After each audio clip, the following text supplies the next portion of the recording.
Hello students. भाई last class में आप लोगों को ये प्रॉपर्टीज़ बताई थी ना मैंने, याद हो तो। अगर नहीं याद है तो भाई एक बार दोबारा देख लो, क्योंकि बच्चों ये अगर आपको अच्छे से याद नहीं होंगी, प्रॉपर्टीज़ अच्छे से क्लियर नहीं होंगी, तो जो प्रूविंग वाले क्वेश्चन हैं वो नहीं हो पाएंगे भाई। तो अगर आज आपको ये आपने नहीं करी है पिछली वीडियो में लर्न, तो आज ये बता रहा हूँ, पहले इन्हें लर्न करना फिर आगे की वीडियो देखना है ये। ठीक है, ये सारी आपको बता ही चुका हूँ पहले भी। पता है ना, ए यूनियन ए ही होता है भाई। ए और ए का यूनियन तो ए ही होता है ना, दोबारा थोड़ी लिख देंगे ए को कोई। ए और ए में इंटरसेक्शन यानी ए और ए में कॉमन क्या है, ए का फाई के साथ यूनियन करेंगे, फाई मतलब खाली, तो ए ही तो आएगा। और ए का यूनिवर्सल के साथ इंटरसेक्शन करेंगे तो भी ए ही आएगा भाई। यूनिवर्सल और ए में कॉमन क्या है, ए ही तो होता है ना। तो ये सारी तो टिप्स पे होनी चाहिए तुम्हारी, अगर नहीं है तो भाई इन सबको लिखो, इनको याद करो, समझो, जो मर्जी करो। जब तक टिप्स पे नहीं है आगे की वीडियो देखने का कोई बेनिफिट नहीं है, आपको कोई क्वेश्चन समझ में नहीं आएगा अच्छे से। ठीक है, अब जैसे क्या कह रहा है, ए और यूनिवर्सल का यूनियन करेंगे तो यूनिवर्सल आएगा, ऑब्वियस है। यूनिवर्सल में तो पहले से ही ए है, तो दोनों का यूनियन करूंगा तो यूनिवर्सल ही आएगा ना। ए और फाई में कॉमन क्या होगा, फाई, क्योंकि ए और फाई में कुछ भी कॉमन नहीं है। यूनिवर्सल का कॉम्प्लीमेंट क्या है, फाई, क्योंकि यूनिवर्सल का कॉम्प्लीमेंट का मतलब यूनिवर्सल के अलावा कुछ भी नहीं होता, फाई होता है भाई। फाई कॉम्प्लीमेंट यूनिवर्सल होता है, क्योंकि फाई का कॉम्प्लीमेंट कैसे निकालोगे भाई, किसी का भी कॉम्प्लीमेंट कैसे निकालते हो, उसको यूनिवर्सल में से माइनस करते हो ना। तो फाई का कॉम्प्लीमेंट निकालोगे तो फाई को यूनिवर्सल में से माइनस करोगे तो क्या आएगा, यूनिवर्सल ही तो आएगा। ए कॉम्प्लीमेंट का दोबारा कॉम्प्लीमेंट करूंगा तो ए आएगा। ये सारी प्रॉपर्टीज मैं आपको ऑपरेशन के टाइम पे भी बता चुका हूँ, लास्ट वीडियो में भी बताई थी भाई। ठीक है ना, ए और ए डैश को यूनियन करूंगा तो यूनिवर्सल आएगा, है ना।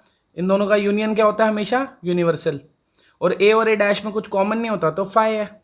ये कॉम्यूटेटिव लॉ भी पता ही था, ए यूनियन बी करो, बी यूनियन ए करो, बात एक ही है। ऐसे ही ए इंटरसेक्शन बी करो, बी इंटरसेक्शन ए करो, बात एक ही है। एसोसिएटिव भी पता है कि अगर तीन सेट दे रखे हैं और तीनों का यूनियन है, तो चाहे पहले वाले दो का यूनियन करके तीसरे से करो, चाहे बाद वाले दो का यूनियन करके पहले से करो, बात एक ही है। सेम इंटरसेक्शन में भी बात थी। डिस्ट्रीब्यूटिव भी आपको बता चुका हूँ कि जैसे A union B intersection C लिखा है, हमने यूनियन को इंटरसेक्शन पे डिस्ट्रीब्यूट कर दिया। कैसे, आपको बताया था ना लास्ट क्लास में। क्या करा है ये हमने कि भाई जैसे ऐसे लिखा होता है, सपोज ए इंटू बी प्लस सी, तो इसको हम क्या लिख लेते हैं, ऐसे लिख लेते हैं ना, ए इंटू बी प्लस ए इंटू सी। यही होता है डिस्ट्रीब्यूटिव लॉ, कि भाई इसको डिस्ट्रीब्यूट कर दिया दोनों के साथ, बी के साथ बी, सी के साथ भी। मल्टीप्लिकेशन को एडिशन पे डिस्ट्रीब्यूट कर दिया, ऐसे यूनियन को इंटरसेक्शन पे कर दिया। तो A union B intersection A union C, same intersection बाहर है, इस बार यूनियन अंदर है, तो A intersection B union A intersection C. ठीक है ना, तो ये सारे पता होने चाहिए आपको। डी मॉर्गन्स पता ही है, ये दोनों डी मॉर्गन्स हैं कि नॉट अंदर आता है तो साइन पलट जाता है। ए माइनस बी को ए इंटरसेक्शन बी डैश भी लिख सकते हैं, कि जो ए में है लेकिन बी में नहीं है। ऐसे बी माइनस ए को क्या लिखेंगे, बी में है ए में नहीं है, तो जो माइनस हो रहा है उसका नॉट ले लेते हैं, जिसमें से कर रहे हैं उसको एज इट इज लेके इंटरसेक्शन ले लेते हैं। ए और बी में ए कॉमन होगा कब, जब ए सबसेट है बी का। भाई अगर ए बी का सबसेट है तो ए छोटा भाई है बी का, मतलब ए की सारी चीज़ें बी में हैं, तो ए की सारी चीज़ें अगर बी में हैं तो दोनों में कॉमन ए ही तो होगा। और वही बात है, अगर ए की सारी चीज़ें बी में हैं ऑलरेडी पहले से ही सारी है, तो ए और बी का यूनियन बी तो आएगा, क्योंकि ए के सारे एलिमेंट बी में हैं। तो जब यूनियन करूंगा तो बी के दोबारा कोई लिखूंगा, पूरा बी आ जाएगा। ऐसे ही अगर ए बी का सबसेट है तो ए में से बी माइनस करूंगा तो बी में तो सारे ए के एलिमेंट है ही, तो जब मैं ए में से बी माइनस करूंगा तो ए के सारे एलिमेंट माइनस हो जाएंगे, कुछ नहीं बचेगा, फाइव बचेगा। A union A intersection B करते हैं हमेशा ए आता है, क्योंकि ए इंटरसेक्शन बी में क्या होगा, जो ए और बी में कॉमन है, मतलब जो ए में है ऑलरेडी, तो ए के साथ ही यूनियन करूंगा तो ए ही तो आएगा। और ए यूनियन बी क्या होता है, ए और बी के सभी एलिमेंट ए के साथ कॉमन देखूंगा तो क्या आएगा, जो ए वाले हैं, तो ए ही तो आएगा ना। तो ये सारी प्रॉपर्टीज है भाई, लास्ट क्लास में देखी थी तो अच्छी बात है, नहीं देखी तो इनको अब दोबारा एक बार लिख के वीडियो को यहीं पे रोको, इनको अच्छे से रटो, समझो, जो मर्जी करो, फिर आगे देखना वीडियो। ठीक है, मैं कराता हूँ क्वेश्चंस भाई। अब ये देखो क्या कह रहा है, show that A intersection B union A minus B is equal to A. ठीक है, तो LHS ले ली हमने ये। तो भैया A इंटरसेक्शन B को तो एज इट इज रहने दिया, और A माइनस बी को आपको बताया था लिख सकते हैं A इंटरसेक्शन B डैश, है ना। A माइनस बी का मतलब यही तो होता है, जो A में है B में नहीं है, A इंटरसेक्शन B डैश। ये डिस्ट्रीब्यूटिव लॉ लगा हुआ है ऑलरेडी, है ना। देखो A intersection B union A intersection B dash, तो इसको ऐसे लिख सकते हैं। देखो क्योंकि इसको खोलूंगा अगर, तो A इंटरसेक्शन B, फिर बीच में क्या है, union A intersection B dash, यही तो आएगा। तो ये डिस्ट्रीब्यूटिव लॉ अप्लाइड था ऑलरेडी, मैंने इसको ऐसे लिख दिया। अब B और B डैश का यूनियन करेंगे तो क्या आएगा, यूनिवर्सल ही आता है ना। किसी भी सेट का उसके कॉम्प्लीमेंट के साथ यूनियन करोगे तो क्या आएगा, यूनिवर्सल। A और यूनिवर्सल में कॉमन क्या होता है भाई, A हो गया, A ही तो लाना था। सिंपल है ना, प्रॉपर्टीज पता होंगी तो सिंपल लगेंगे भाई, वरना नहीं लगेंगे। A यूनियन B माइनस ए है, जैसे इसको प्रूव करना है, ये A यूनियन B है, तो आपको पता है B माइनस ए को हम क्या लिख सकते हैं, B इंटरसेक्शन A डैश, मतलब B में है A में नहीं है, यही तो होता है B माइनस ए। अब इसमें हमने डिस्ट्रीब्यूटिव लॉ लगा दिया, पहले A यूनियन B ले लिया इंटरसेक्शन एज इट इज, फिर A यूनियन A डैश ले लिया। अब आपको पता है A union A dash, A और A डैश का यूनियन हमेशा यूनिवर्सल होता है, और यूनिवर्सल के साथ तो भाई किसी का भी इंटरसेक्शन देखोगे तो वही आएगा।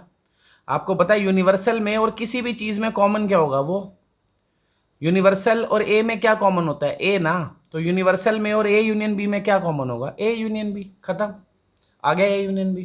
सही है, इसको देखो, कह रहा है ABC 3 सेट्स हैं, A यूनियन B दे रखा है A यूनियन C के इक्वल है, A इंटरसेक्शन B दे रखा है A इंटरसेक्शन C के इक्वल है, शो करो B और C इक्वल है। ठीक है जी, तो अब देखो भाई, क्या हम B को ये लिख सकते हैं, B union B intersection A, लिख सकते हैं, क्योंकि B इंटरसेक्शन A क्या होगा, जो B और A में कॉमन है, तो मतलब वही एलिमेंट आएंगे जो ऑलरेडी B में है, और ये भी B है, तो जब यूनियन करूंगा तो B तो आएगा, तो मतलब B को ऐसे लिख सकते हैं ना, तो लिख दिया भाई। अब B इंटरसेक्शन A लिखो या A इंटरसेक्शन B, बात तो एक ही है, B इंटरसेक्शन A लिख लो या A इंटरसेक्शन B, एक ही बात है ना, क्योंकि आपको पता है ये कॉम्यूटेटिव लॉ होता है, ये आगे पीछे लिखो कोई फर्क नहीं पड़ता।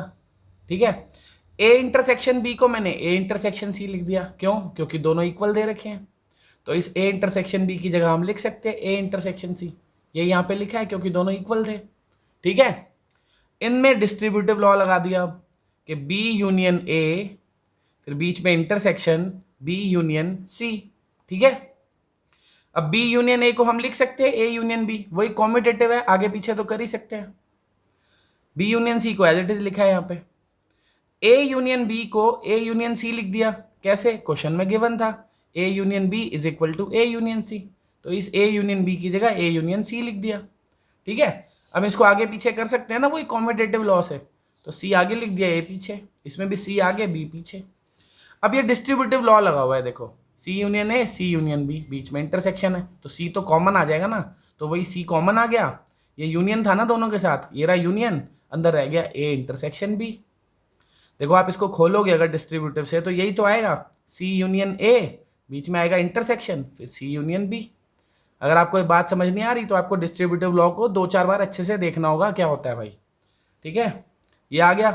अब A इंटरसेक्शन B को हम क्या लिख सकते हैं, A इंटरसेक्शन C, क्योंकि दोनों इक्वल है, इस A इंटरसेक्शन B की जगह हमने A इंटरसेक्शन C लिख दिया, और C के साथ अगर यूनियन करूंगा A इंटरसेक्शन C का तो C तो आएगा, यही वाली बात तो हो गई। देखो कि भाई A इंटरसेक्शन C मतलब जो A और C में कॉमन है, तो उसका C के साथ यूनियन करूंगा तो C तो आएगा, क्योंकि ये तो ऑलरेडी सारे C वाले एलिमेंट है, A इंटरसेक्शन C मतलब C वाले एलिमेंट, ये भी C है, तो यूनियन करूंगा तो C तो आएगा, तो आ गया B इक्वल टू C, खत्म।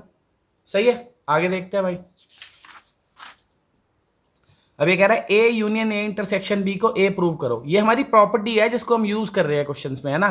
देखो समझने वाली बात है, A और B में कॉमन क्या है, A के सभी एलिमेंट नहीं होंगे तो कुछ तो होंगे, या सभी हो सकते हैं, ऐसा भी हो सकता है, मतलब कुल मिला के A इंटरसेक्शन B में A वाले ही एलिमेंट है, एक्स्ट्रा तो कुछ नहीं होगा, और ये A है, तो जब यूनियन करूंगा तो A ही तो आएगा, बट ये कहा है भाई प्रूव करो, इसको करते हैं प्रूव।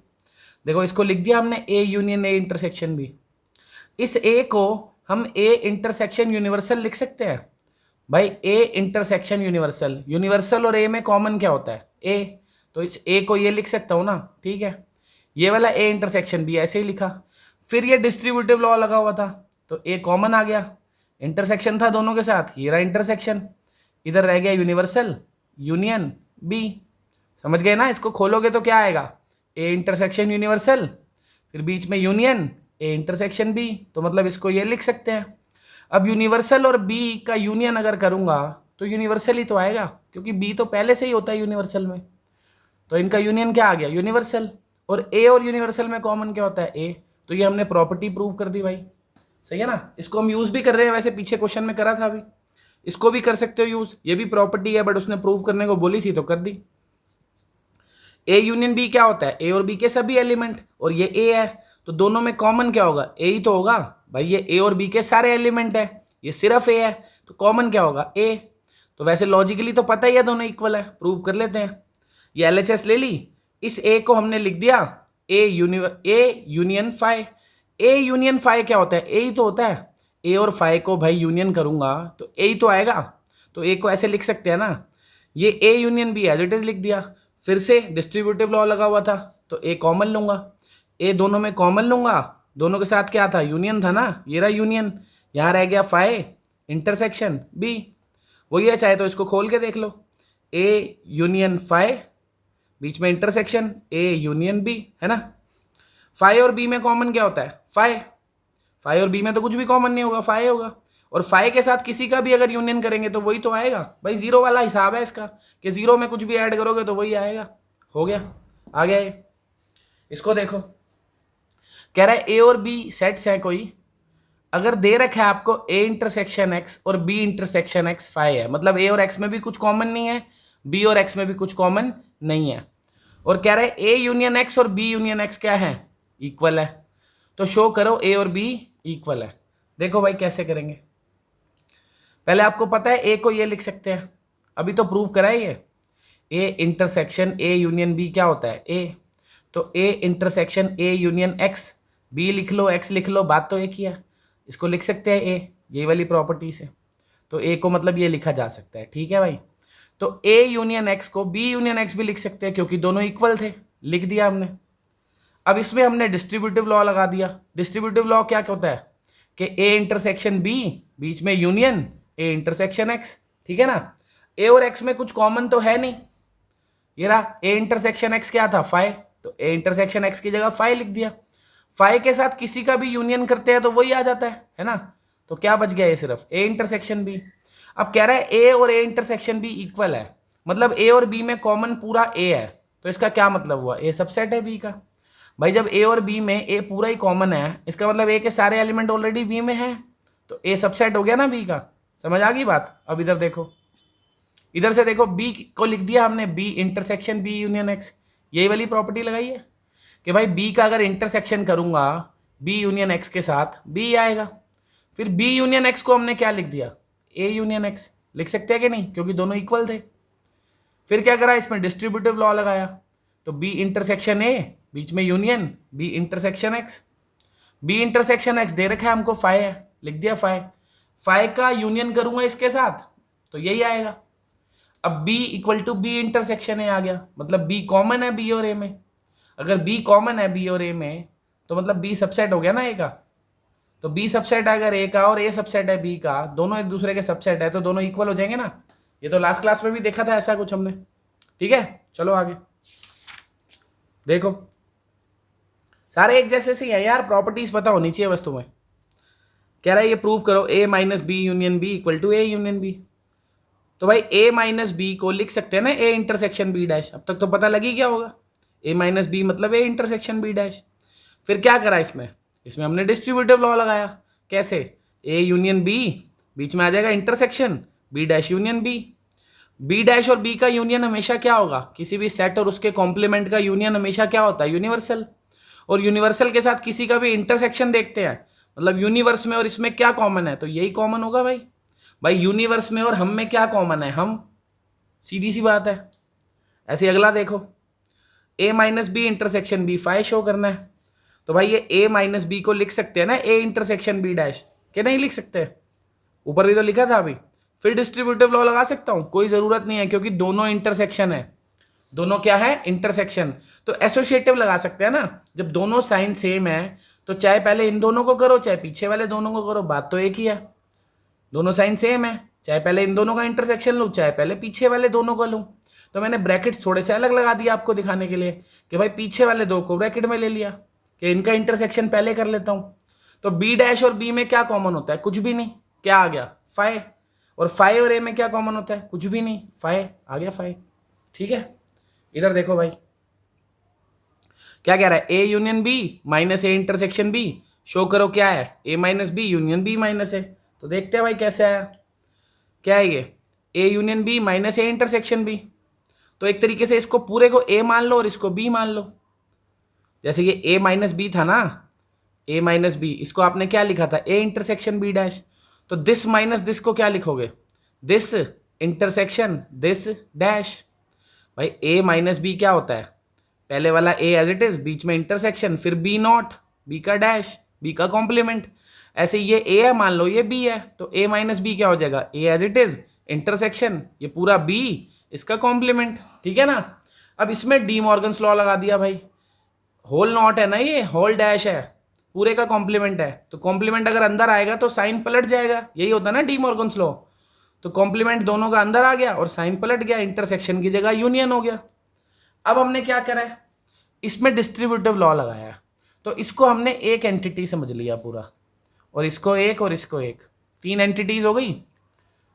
तो क्या करेंगे, दिस इंटरसेक्शन ए डैश, ये आ गया ना, this intersection A dash, this intersection A dash पहला हो गया, बीच में क्या आएगा यूनियन, फिर दिस इंटरसेक्शन बी डैश आ गया, लग गया डिस्ट्रीब्यूटिव लॉ। ठीक है, अब इसमें फिर से लगा देता हूं डिस्ट्रीब्यूटिव, तो क्या होगा, ए इंटरसेक्शन ए डैश, बीच में यूनियन आ गया, बी इंटरसेक्शन ए डैश।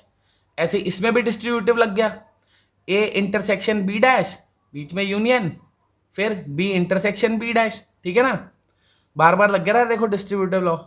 तो बी इंटरसेक्शन बी डैश क्या होता है भाई, बी और बी डैश में कुछ भी कॉमन नहीं होता, फाइव। ए और ए डैश में भी कुछ भी कॉमन नहीं होता, phi. B intersection A dash मतलब बी है ए नहीं है, तो उसको बी माइनस ए लिखते हैं। ए इंटरसेक्शन बी डैश मतलब ए है बी नहीं है, तो उसको ए माइनस बी लिखते हैं। अब फाइव के साथ तो किसी का भी यूनियन करो वही आता है, आ गया। इधर भी फाइव के साथ इसका यूनियन करूंगा तो यही आएगा, तो जो लाना था आ गया भाई अपने आप। तो अगर आपको प्रॉपर्टीज पता है ना, कुछ ना कुछ जुगाड़ करते रहोगे, अपने आप क्वेश्चन हो जाएगा भाई। ठीक है, अब ये क्या कह रहा है, ए माइनस बी माइनस सी को ये प्रूव करना है। ठीक है, अपने आप लो यार, जो भी आना है आ जाएगा। ए माइनस बी माइनस सी है, पहले बी माइनस सी को क्या लिख सकते हैं, बी है सी नहीं है, इसका मतलब B and C not, and मतलब इंटरसेक्शन ही तो होता है, ऐसे भी समझ सकते हो। बी माइनस सी का मतलब है बी है सी नहीं है, तो बी एंड सी नॉट, खत्म। अब ये फिर से देखो, ए माइनस दिस है, ए माइनस ये पूरा, तो ए में से अगर ये पूरा माइनस करना है, जैसे हमने इसमें से इसको माइनस करा था, कैसे करते हैं किसी में से भी किसी को माइनस, कि पहला एज इट इज लिख दो, फिर इंटरसेक्शन लगा के दूसरे का नॉट लिख दो। तो इसमें से इसे माइनस करना है, तो पहला एज इट इज लिख दिया, इंटरसेक्शन लगाया, दूसरे का पूरे का नॉट लिख दिया, पूरे का कॉम्प्लीमेंट। अब जब भी पूरे का होल कॉम्प्लीमेंट दे रखा है तो डी मॉर्गन्स लगेगा, तो मतलब ये अंदर आएगा कॉम्प्लीमेंट, अंदर आएगा तो आपको पता है डी मॉर्गन्स के हिसाब से ये साइन पलट जाएगा, जो इंटरसेक्शन है वो यूनियन हो जाएगा। तो अंदर आ गया कॉम्प्लीमेंट, बी पे अलग लग गया, सी पे दोबारा लगाऊंगा, कॉम्प्लीमेंट का कॉम्प्लीमेंट करूंगा तो सी तो हो जाएगा, और इंटरसेक्शन यूनियन बन गया डी मॉर्गन्स लॉ से, है ना। अब इसमें डिस्ट्रीब्यूटिव लगा देता हूं, तो एक बारी ए इंटरसेक्शन बी डैश ले लिया, बीच में यूनियन, एक बारी ए इंटरसेक्शन सी ले लिया। ए इंटरसेक्शन बी डैश मतलब ए है बी नहीं है, यानी कि ए माइनस बी, ये एज इट इज हो गया भाई। समझ आ गए भाई सारे क्वेश्चन। अगर आपको सारे क्वेश्चन समझ में आ गया है तो आपका चैप्टर हो गया मेरी तरफ से खत्म भाई। ठीक है, ब्लैंक, फिनिश। देख सकते हो सारे क्वेश्चन खत्म, प्रूविंग भी आपको करा दिया है। तो अब आप अपनी एनसीईआरटी से अपना पूरा चैप्टर फाइनली खत्म कर सकते हो। एनसीईआरटी तो खत्म ही है पूरी की पूरी, आपका सेट चैप्टर खत्म हो गया। तो नेक्स्ट क्लास में अब हम लोग रिलेशन फंक्शन चैप्टर शुरू करेंगे, सेट्स पे बेस्ड है, तो सेट्स आपको अच्छे से उसके लिए आना चाहिए। तो ये आप लोगों का आज का होमवर्क है कि अपनी एनसीईआरटी भाई पूरी की पूरी खत्म कर लो। ठीक है गाइज, बाय, थैंक यू।